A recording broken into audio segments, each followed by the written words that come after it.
Quand on travaille sur les loyautés inconscientes, eh bien, on retrouve énormément de transmissions familiales en rapport avec l'argent, le statut ou la classe sociale. Parce que l'argent, même si dans le fond il n'est qu'un moyen d'échange, eh bien, il contient une forte charge émotionnelle. Nos croyances, nos comportements, les peurs qu'on peut avoir et les désirs liés à l'argent sont souvent le reflet de ce qu'on a reçu dans la transmission familiale, consciemment ou inconsciemment.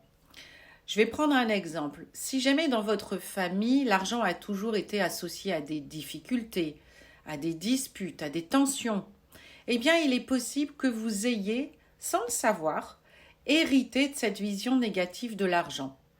Et vous pourriez alors, inconsciemment, éviter la richesse ou la prospérité parce qu'elles sont associées familialement dans l'héritage à des souvenirs douloureux, des croyances limitantes.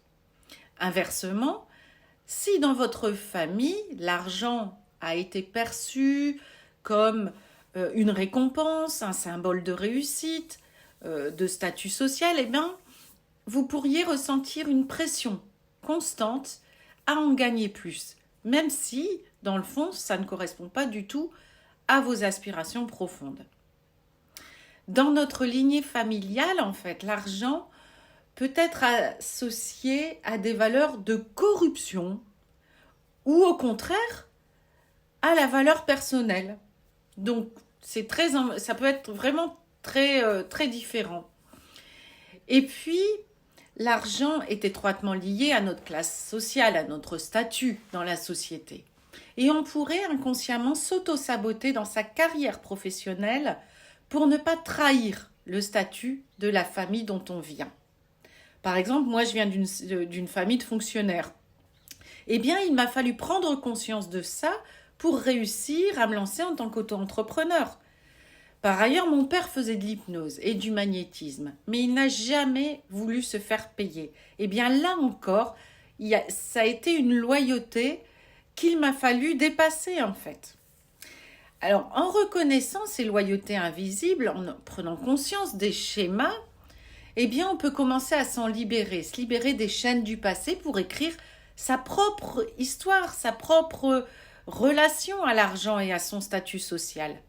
Alors il faut se poser les bonnes questions. Quelles sont mes croyances sur l'argent? D'où viennent-elles? Est-ce que je reproduis, sans le savoir, des comportements familiaux? Est-ce que ma position actuelle dans la société a été influencée par mes générations précédentes?